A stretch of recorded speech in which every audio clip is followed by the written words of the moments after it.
الحمد لله رب العالمين والعاقبة للمتقين والصلاة والسلام على سيد الأنبياء والمرسلين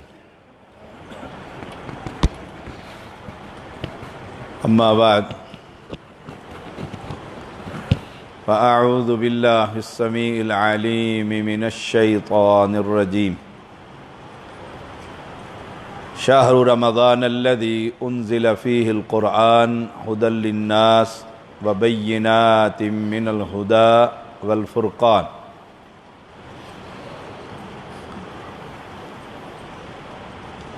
آج انشاءاللہ اللہ تعالیٰ کی توفیق سے 30 منٹ گفتگو ہوگی اور 30 منٹ کا معنی 30 منٹ ہی ہوں گے۔ احباب توجہ فرمائیں، اللہ کا بڑا احسان ہے، ایک مرتبہ پھر ہمیں اللہ نے رمضان نصیب فرمایا۔ بڑی نصیبے کی بات ہے۔ کتنے ہی لوگ جو پچھلے سال اسی مسجد میں درس میں موجود تھے اور آج دنیا میں نہیں۔ اگلا رمضان کس نے دیکھا؟ یہ بھی کوئی خبر نہیں، رات کی خبر نہیں، اگلے سانس کی خبر نہیں۔ رمضان بڑا بابرکت مہینہ ہے، بڑا ہی برکتوں والا مہینہ ہے۔ اللہ تعالی نے اس میں قرآن مقدس کو نازل فرمایا، لوح محفوظ سے بیت الحمد، پھر تھوڑا تھوڑا حسب ضرورت 23 سال میں پیغمبر کے سینہ اطہر پر نازل فرمایا۔ اس مہینے میں ہمیں حکم ہے فمن شاہد منکم الشہر فلیصم، روزہ رکھو جو اس مہینے کو پائے۔ روزے کی حکمت کیا؟ آئیے قرآن مقدس میں دیکھتے ہیں۔ فرمایا کتب علیکم الصیام کما کتب علی الذین من قبلکم لعلکم تتقون۔ اللہ تقوی چاہتا ہے، اپنا ڈر چاہتا ہے، خوف چاہتا ہے۔ وہ کسی بھی لمحے 23ویں رات کو میرے ذہن میں اللہ خوف ڈال دے اور میں اپنے گناہوں سے توبہ کر لوں، 25ویں رات کو ڈال دے، 27ویں رات کو دے دے، موت سے قبل یہ روزے کی پہلی حکمت۔ حدیث میں آتا ہے خوف کے بارے میں، حدیث کا آخری فقرہ جو ہے وہ اس موضوع سے متعلقہ۔ صحیح بخاری میں کہ ایک شخص نے اپنے بچوں کو بلا کر پوچھا بحیثیت والد مجھے کیسا پایا؟ نمبر 1، جو اولاد کو پوچھتے تک نہیں، خیر خبر ہی نہیں، ان کی ضروریات کا، ان پر خرچ کرنے کا۔ اس میں یہ بھی بات ثابت ہوتی ہے، اولاد نے کہا ہم نے آپ کو بہترین والد پایا۔ مجھے یاد ہے ایک ڈاکٹر امان اللہ ڈاکٹر تھا، اس کا ہاسپٹل تھا، بچے اس کے ٹوٹی ہوئی جوتی پہنے ہوئے آئے اور کہنے لگے ابا جی جوتی دلوا دیں۔ کہنے لگا تمہارے لیے کماتا ہوں، ابھی تو بہت کام ہے، اسی میں گزارا کرو۔ بہترین صدقہ اپنی اولاد پر خرچ کرنا، بہترین صدقہ جاریہ ہمارے لیے ہماری صالح اولاد۔ مجھے اسامہ کو دیکھ کر بڑی خوشی ہوتی۔ میں آج سے تو نہیں اس مسجد میں آ رہا، بڑے سال گزر گئے، یہ چھوٹا سا بچہ تھا اور میں شاہ صاحب سے پوچھتا رہتا تھا حفظ کروا لیے۔ جب پہلی مرتبہ اس نے تراویح پڑھائی تو انہوں نے اسپیشل مجھے فون کر کے کہا آپ کا بھتیجا آج مصلی پر کھڑا۔ یہ ہمارے لیے صدقہ جاری ہے۔ اس حدیث میں والد کہتے ہیں مجھے کیسا پایا؟ اگر باپ سخت جابر حقوق پورے کرنے والا نہ ہو تو وہ کہہ دیتے ہم نے بحیثیت والد آپ کو اچھا نہیں پایا. اور جس نے اپنی اولاد کی تربیت کی، جیسے پیغمبر علیہ السلام کا فرمان ہے، جس کی 2 بیٹیاں ہوں اور اس نے اسلام کے مطابق تربیت کی ہو، جنت میں میرے ساتھ ایسے ہوگا جیسے یہ 2 انگلیاں. نے کہا ابا جی بہت اچھا پایا آپ کو. کہ اچھا پھر ایک نیکی تم بھی میرے ساتھ کرو. کیا کریں؟ کہا میں نے بڑے گناہ کیے ہوئے، جب میں فوت ہو جاؤں نا تو مجھے جلا دینا. نمبر 2 ان ہڈیوں کو پھر پیس لینا، راکھ بنا لینا. نمبر 3 جس دن ہوا آئے، اندھیری آئے، تیز ہوا، ریح، اس دن ہوا میں اڑا دینا. بس یہی نیکی ہے. وہ فوت ہو گیا. اولاد نے اس وصیت پر عمل کرتے ہوئے یہ سارے کام کر دی، سارے کام کر دی. اللہ تعالیٰ دیکھ رہے. جب وہ مکمل ہو گیا، حدیث کے لفظ ہے، رب نے فرمایا کن، بندہ بن کر کھڑا ہو گیا سامنے. اللہ نے پوچھا یہ سارا پروسیس کیوں کروایا؟ کہ یا اللہ تیرے ڈر سے کروایا، تقوی کی وجہ سے کروایا، تیرا خوف تھا. اور حدیث میں پیغمبر علیہ السلام فرماتے ہیں 2 مرتبہ آپ نے ارشاد فرمایا، اللہ نے فرمایا میرے ڈر سے تو نے یہ سارا کام کروایا، جا میں نے تجھے معاف کر دی. میرے ڈر سے تو نے یہ کروایا، جا میں نے تجھے معاف کر دی. یہ ہے روزے کا مقصد. بھوکا اور پیاسا رکھنا رب کو ضرورت نہیں. دیکھیے ایک ہوتا ہے ان پٹ اور ایک ہوتا ہے آؤٹ پٹ. میں جو ان پٹ کر رہا ہوں اس کی آؤٹ پٹ کیا ہے؟ میں نے جو فجر کی اذان سے لے کر مغرب تک بھوک اور پیاس کو برداشت کیا ہے، گرمی کو برداشت کیا ہے، تکلیف کو برداشت کیا ہے، بیماری میں رکھا ہوا ہے، آؤٹ پٹ کیا ہے؟ تقوی. اور اگر تقوی نہیں تو روزے کا کیا فائدہ؟ عادتیں نسلوں کا پتہ دیتی ہیں. امام الورا احمد بن حنبل رحمہ اللہ چھوٹے سے تھے، بالکل چھوٹے سے بچے، لیکن سمجھ، شعور. چچا ملازم تھا، CID آفیسر کہہ لے سمجھانے کے لیے. تو رات کی رپورٹ کسی مجبوری کی وجہ سے ہیڈ کوارٹر میں نہ پہنچ سکی، لیٹ ہو گئے. تو آپ نے جلدی سے گھر بیٹھے بیٹھے رپورٹ بنو کے امام الورع احمد بن حنبل رحمہ اللہ کو دے دی. کہا جاؤ اور جا کر جمع کروا دو. یہ لے لی انہوں نے اور چلے گئے. رستے میں ایک پل پہ سے گزر رہے تھے اور اٹھا کر وہ کاغذ اس دریا میں پھینک دی. صبح ہو گئی، ہیڈ کوارٹر سے کال آ گئی، آپ نے کل کی رپورٹ نہیں علاقے کی جمع کرے. اور میں نے جمع کرا دی. کس کو کرائی ہے؟ میں نے اپنے بھتیجے کو بھیجا. پوچھا احمد بن حنبل رحمہ اللہ سے، بھتیجے کل وہ کاغذ جو دیا تھا جمع کروایا تھا؟ فرمایا نہیں. پوچھا کیوں؟ کہا اس میں کیا جھوٹ تھا، کیا غیبتیں تھی، کیا کچھ لکھا ہوا تھا. میرے تقوی اور ایمان نے یہ گوارا نہ کیا کہ اس گناہ کے اندر میں حصے دار بنوں. میں نے رستے میں جو نہر آئی تھی میں نے اس کو نہر بند کر دیا. اللہ ہماری اولادوں کو یہ تقوی نصیب فرما. نسلیں، عادتیں نسلوں کا پتہ دیتی. روزے کا یہ مقصد ہے. روزہ انسان کو صبر کی تربیت دیتا ہے، صبر کے بارے میں بتلاتا ہے کہ صابر آدمی روزہ رکھ سکتا ہے. کیا ہم صابر ہوتے روزہ رکھ کر؟ روزہ رکھنے کے بعد گھر میں فساد برپا ہے. بزرگوں نے روزہ رکھا ہوا ہے، BP ہائی ہے، دل کی دھڑکنیں تیز ہیں، گھر میں فساد ڈلا ہوا ہے. صاحب اینڈ ٹائم پر پہنچے، افطاری میں مزاج کے مطابق وہ ڈائننگ ٹیبل نہیں سجا ہوا، سارے برتن توڑ دیے، پھینک دیے. گھر والی منتیں کرتی پھر رہی ہیں، دیر ہو گئی تھی، بچے رو پڑے تھے، دودھ پلانا تھا. اور میں نے کہا روزہ میرا بغیر اس کے ہوتا ہی نہیں ہے.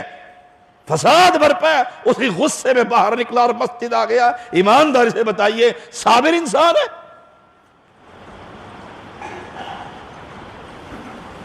صابر آدمی ہے؟ روزہ تو صبر کا پیغام دیتا ہے۔ اور صبر کی بھی 3 قسمیں ہیں۔ نمبر 1، اللہ کی اطاعت پر صبر۔ کیا اشتاق رات ہے، پیغمبر کا حکم ہے، آپ کے عمل ہے، قبر کسی ہوئی ہے، گھر والوں کو جگا دیے، اللہ کی عبادت کرنی، اللہ کی اطاعت پر صبر۔ اور 4 رکعتیں جب امام نے پڑھائی بے صبرہ ہو گیا کہ ٹانگیں توڑ دی ہیں، کہاں سے مولوی لے کر آئے ہو، پیچھے بیٹھ کر سارا صبر نکل گیا۔ اللہ کی اطاعت پر صبر کہ صابر بن کر پورا قیام رمضان المبارک کا ایک ہی امام کے پیچھے، ایک ہی قاری کے پیچھے، ایک ہی مرکز میں پڑھ رہا ہے، اس وجہ سے کہ اللہ کی اطاعت پر صبر کر رہا۔ صابر آدمی یہ نہیں کہ 2 یہاں پڑھی ہیں، 2 جمیل آباد جا کر پڑھی، جو شاکر صاحب کے جا کے پیچھے، ناظم اعلی امیر کے پیچھے جا کر پڑھی ہیں، یہاں قاری کا وہ قاری کا پڑھ۔ تم ٹیسٹ لیتے پھرتے ہو، ٹیسٹ لیتے پھرتے ہو، اس قاری کی آواز اچھی ہے اور اس کی غلط ہے، 2 رستے میں گزر گئی، سفر میں فرد رہ گئے۔ اللہ کی اطاعت پر صبر کا معنی کیا ہے؟ جو نیکی کر رہے ہو سمجھ کر سنت کے مطابق اب اس پر پکا ہو کر اس پر، جیسے آپ نے فرمایا امی حفصہ رضی اللہ تعالی عنہ سے، کہا عبداللہ بڑا رجل صالح، بڑا نیک لڑکا ہے، بڑا نیک آدمی ہے، رجل صالح، نیک آدمی، اسے کہو کہ فلاں شخص کی طرح نہ ہو جا کہ وہ کبھی تہجد پڑھتا اور کبھی نہیں پڑھتا۔ صبح ہوئی، بہن بھائی کی ملاقات ہوئی، آپ نے فرمایا پیغمبر علیہ السلام نے کہا تمہارے لیے ایک حکم ہے، ویسے نہ ہو جانا۔ ابن عمر فرماتے ہیں پھر موت آئی ہے، تہجد دوبارہ میرے گھر سے پھر جسم سے علیحدہ نہ ہوئی۔ یہ ہے اللہ کی اطاعت پر صبر۔ یہ کوئی اطاعت ہے کہ 2 رکعتیں پڑھی رمضان میں اور پورا رمضان غائب؟ آپ مسجدوں کی حالت نہیں دیکھتے؟ پہلے ہفتے میں 4 صفحے، صحن بھرا ہوا ہے شاہ صاحب کی مسجد کا، امام بھی خوش ہو رہے ہیں ماشاءاللہ، اور دوسرا اسرا شروع ہوا، پہلی سب کو آگے آ جاؤ، سب میں جگہ ہے۔ کہاں گئے مسلمان؟ کہاں گئے؟ یہ اللہ کی اطاعت پر صبر ہے۔ رمضان المبارک زندگی میں اگلے سال گارنٹی ہے کہ آئے گا، اور ہم قیام اللیل کریں گے، جہاں ایک ایک نیکی کا ثواب فلہ عشر امثالہ، اور پھر کتنی اللہ کی رحمتیں ہیں، کتنی رحمتیں ہیں۔ تو اللہ کی اطاعت پر صبر کیجیے، پھر لوگوں کی باتوں میں نہ آئیے، بھئی یہ کوئی فرد ہے تراویح جو اتنی مصیبت کاٹ رہا ہے؟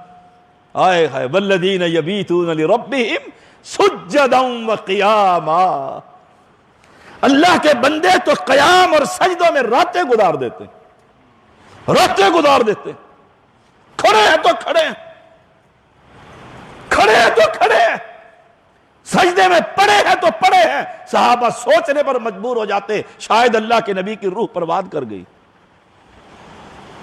ہم سے 8 نہیں پڑھی جاتی، اور بحث اس سے کروا لو 20 والوں کے ساتھ، مناظر اسلام چوٹی کا بن جائے گا پاکستان کا، اور پوچھ لو جو 11 رکھتے پیغمبر نے رمضان ہوتا یا غیر رمضان کبھی نہیں چھوڑی، تو مناظرہ جو کر رہا ہے تو نے یہ سارا مہینہ پڑھی ہے؟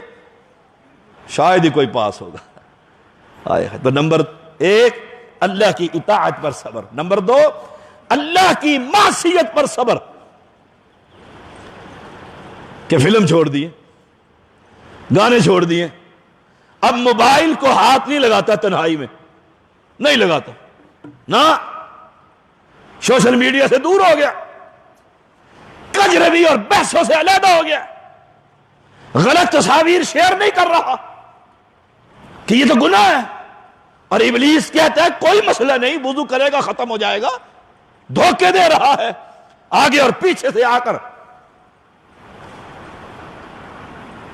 لیکن یہ پکا صابر ہے، اللہ کی معصیت پر صبر کر کے بیٹھا، نہیں یہ گناہ نہیں کرنا، مجھے اللہ کا خوف ہے۔ یہ ہے روزے کی حکمت، اللہ کی معصیت پر صبر، کہ اب اس گناہ سے توبہ کر لی۔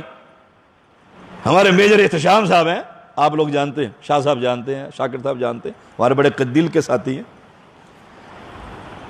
صبر پر ان کی بات مجھے یاد آ گئی۔ کہتے ہیں میں سیالکوٹ میں میجر تھا، سگریٹ پی کر جو میں خطیب سے ملنے گیا، شاہ صاحب جیسا خطیب تھا دبنگ، اس نے کہا میجر صاحب سگریٹ پی گئے مسجد میں؟ آگے بھی فوج ہے، کیونکہ ہم فوج کے پاکستان میں رہتے ہیں۔ فوجی نے کہا آگے بھی کہ یہ کون سی گناہ کی بات ہے، جیسے ہمارے یہاں کہتے ہیں یہ کون سا گناہ ہے، مکروہ ہے نا، یہ کون سی بات ہو۔ وہ بڑے دانا آدمی تھے، اس نے کہا اچھا میجر صاحب حرام نہیں ہے؟ نہیں جی حرام نہیں ہے، ویسے مولوی سختی کرتے ہیں۔ اللہ کی معصیت پر صبر۔ وہ شیخ فرمانے لگے اچھا میجر صاحب ایسے کرو، سگریٹ کی ڈبی کہاں ہے؟ گاڑی میں ہے، ذرا منگوائیے گا۔ تو سگریٹ کی ڈبی لے آئے، وہ لے آئے سگریٹ کی ڈبی، ماچس سے لیٹر بھی ساتھ آ گیا۔ وہ شیخ کہنے لگے ایک سگریٹ مجھے دیں، ایک آپ لے لیں، اور ایک تیسرا آدمی، 3 آدمی تھے، وہ کہا یہ ذرا لگائیں ہم سگریٹ پی لیتے۔ اس نے کہا جی مسجد میں؟ میجر صاحب کہنے لگے مسجد میں؟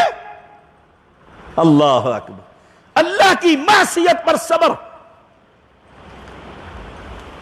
اب لوہا گرم ہو گیا تھا، فرمایا اگر مسجد میں جائز نہیں تو باہر کیسے جائز؟ میجر صاحب کہتے ہیں شاہ صاحب وہ آج بھی میرے روم کے اندر وہ سگریٹ سمیت ڈبیاں موجود ہے، میں نے تاریخ لکھی مسجد میں بیٹھ کر کہ آج کے بعد میجر احتشام سگریٹ نہیں پیے گا، زندگی بیت کی دوبارہ منہ کو نہیں لگائے۔ اللہ کی معصیت پر صبر۔ ہمارے سے کوئی چیز چھوٹتی نہیں ہے اور ہے پکے روزے دار۔ تو نمبر 2 اللہ کی معصیت پر صبر۔ صبر کیجئے جو گناہ سے توبہ کر۔ ابلیس آپ کو اور مجھے دھوکے میں ڈالتا ہے، یہ مکروہ ہے، یہ فلاں ہے، یہ فلاں ہے، ایسے بھی ہے ویسے بھی ہے۔ پھر ہم ان مولویوں کو تلاش کرتے پھرتے ہیں کہ جو اس کے مطابق فتویٰ دے دیں ہمیں۔ ڈاکٹر عبدالرشید اظہر رحمہ اللہ کتنی مرتبہ اس مرکز میں آئے، شاگرد ہیں شاہ صاحب ان کے۔ تفسیر بیضاوی پڑھی انہوں نے ان سے، مجھے یہ بھی خبر ہے۔ وہ کہنے لگے میں حیدرآباد گیا ایک مرتبہ، بڑا پرتکلف ناشتہ، بڑا پرتکلف، اور وہ مجھے کہتے ڈاکٹر صاحب ایک مسئلہ پوچھنا، پھر ادھر سے سود بنتا ہے؟ میں کہا سود ہے؟ وہ کہتا ہے شاید آپ میری بات سمجھ نہیں سکے۔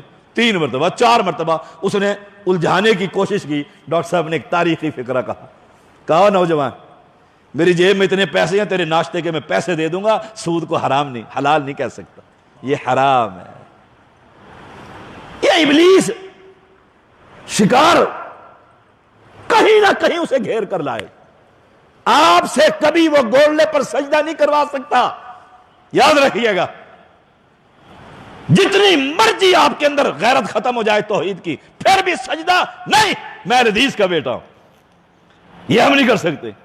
ہم سے یہ کام کروائے گا۔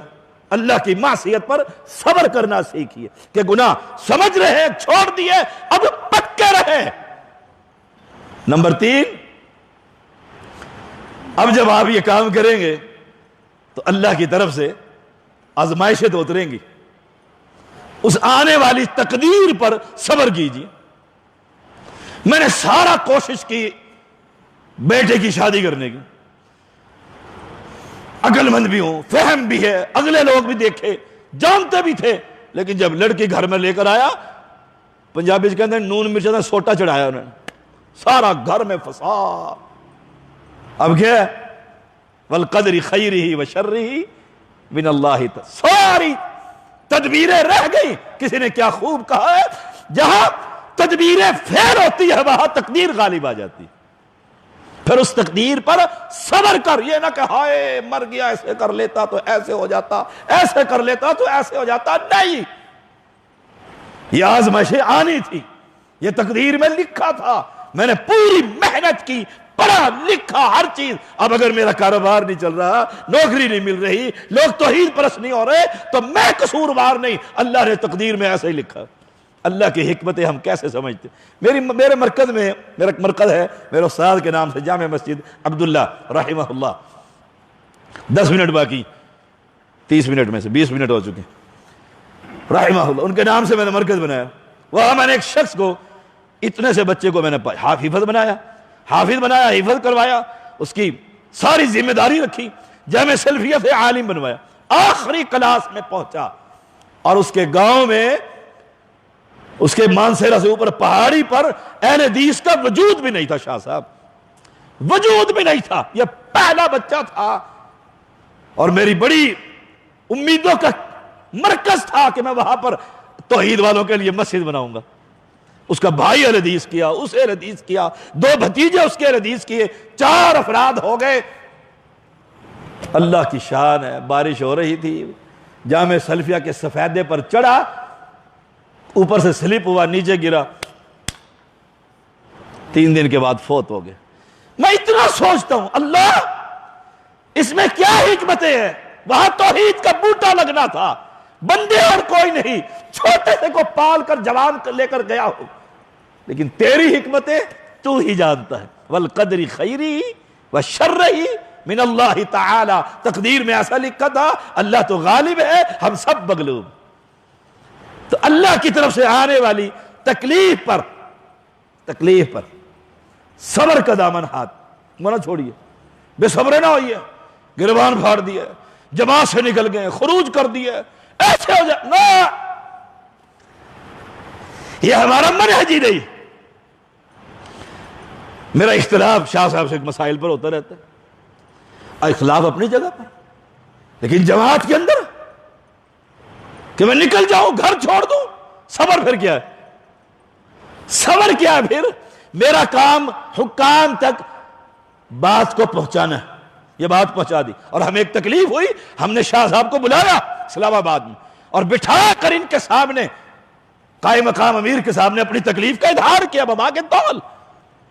بس ہم اس کے مکلف تھے, اور آنے والی تکلیف پر صبر کے دامن کو تھامے رکھیے. روضہ انسان کی نمبر 3, روضہ انسان کی خواہشات کو توڑ دیتا ہے. دیکھتے نہیں آپ مغرب کے قریب ایسے چل رہے ہوتے ہیں, کیا ہو گیا؟ روضہ لگا ہے, گرمی بڑی ہو گئی, آج تو آسمان نے آگ برسا دی ہے. اب تو شکر کرو ٹھنڈے روضے آ گئے, اے سی نہیں چلے اب تک مساجدوں میں. اللہ کی کتنی رحمتیں. بارش ہوتی ہے تو میری مسجد میں ایک طرف چلر لگایا ہوا ہم نے, کولر, ایک نئی نسل کا, ادھر والے کہتے ہیں بند کرو, ادھر والے کہتے ہیں چلاؤ, سردی لگ رہی ہوتی. روزہ انسان کی خواہشات کو توڑ دیتا ہے. جب روزہ رکھا ہو تو خیال آئے گا, من لم یدع قول الزور والعمل بہ فلیس للہ حاجہ. جھوٹ نہیں بولنا. وہ ہمارے ایک بزرگ ہیں, کوئی مسئلہ ہو جاتا نا رمضان میں, وہ پھر کیا کہتے تھے, افطاری تو بعد آئیں پھر گل کر سا. ہائے ہائے, میں نے کہا یہ کیا منطق ہے؟ اب روزہ ہے, کہتے اب روزہ ہے, اب اگر بات کریں گے تو روزہ نقصان دے گا, تو افطاری تو بعد آئیں پھر گل کر سا, پھر وہ انجز کر سا. تو یا معشر الشباب, یا معشر الشباب, من استطاع منکم والباء فلیتزوج. اور نوجوانوں, جن میں سے تم میں سے استطاعت ہو, شادی کر لو, شادی کرو, تمہاری نگاہوں کو پاک کر دے گا, تمہاری شرمگاہوں کی حفاظت کرے گا. وَمَن لَّمْ يَسْتَطِعْ فَعَلَيْهِ بِالصَّوْمِ. روزے میں نے بات شروع. اور جس کو شادی کی استطاعت نہیں, وہ گھر کے برتن نہ توڑے. میرے ایک شاگرد ہے, اہل حدیث کیا, بڑی محنت ہوئی, ایک ایک بوٹے کو لگانے میں آدمی بوڑھا ہو جاتا ہے. پھر ہم ان کی آبیاری کرتے رہتے ہیں, دیکھتے رہتے ہیں, کہیں زنگ تو نہیں لگ رہا ہے, خراب تو نہیں ہو رہا ہے. تو ایک مرتبہ مجھے علاقے کے ناظم کا فون آیا, شاہ جی کدھر ہو؟ میں کہا کارا جی.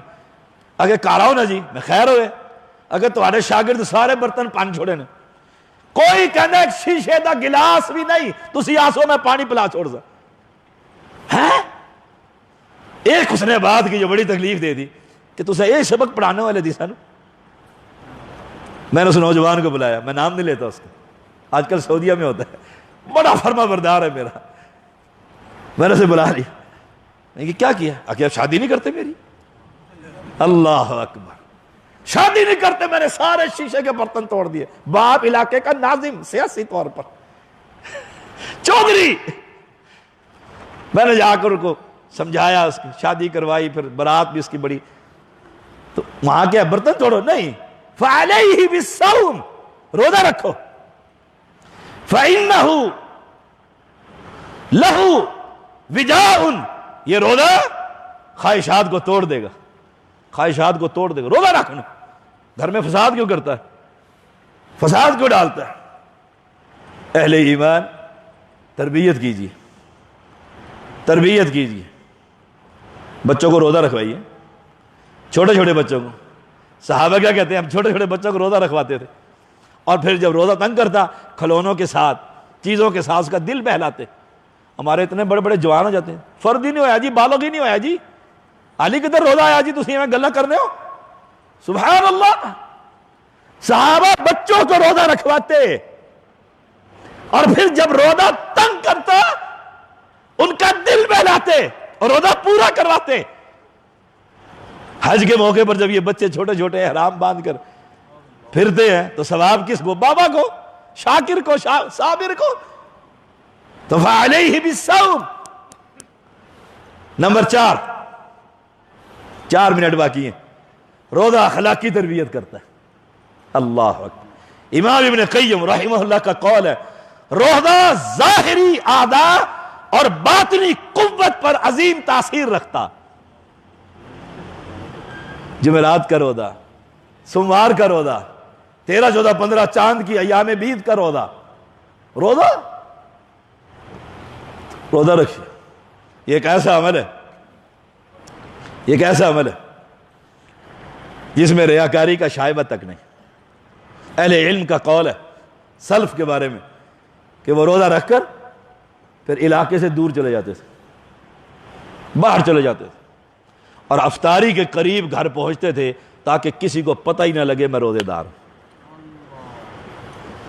یا ہم نے روزہ رکھا ہوتا ہے, شاہ صاحب نے کہا چائے پی لو, اگر شاہ جی تسی بھی چنگے مولوی ہو, کیوں ہے نے اگر جمعرات ہی نہ آپ روزہ رکھا, میرا روزہ بھی خراب کرنے گیا. روزہ تو گیا, میں نے بتلا دیا اس کو کہ میں روزے دار ہوں. نماز میں شائبہ ریاکاری کا, حج میں شائبہ ہے, صدقہ میں شائبہ ہے, خیرات میں شائبہ ہے, جہاد میں شائبہ ہے. روزہ ایک ایسا عمل ہے جس میں ریاکاری کا شائبہ تک نہیں. اگر میں آپ کو نہ بتلاؤں آپ کو خبر نہیں کہ میں روزے دار. اس لیے فرمایا الصوم لی, روزہ میرے لیے, وانا اجزی بہ, میں ہی اس کا بدلہ دوں. وہ بدلہ کہہ دے گا ہمارے میں نے کلو کھجور آپ کو تحفہ دی, آپ نے اس سے اچھی والی کلو مجھے واپس دے دی.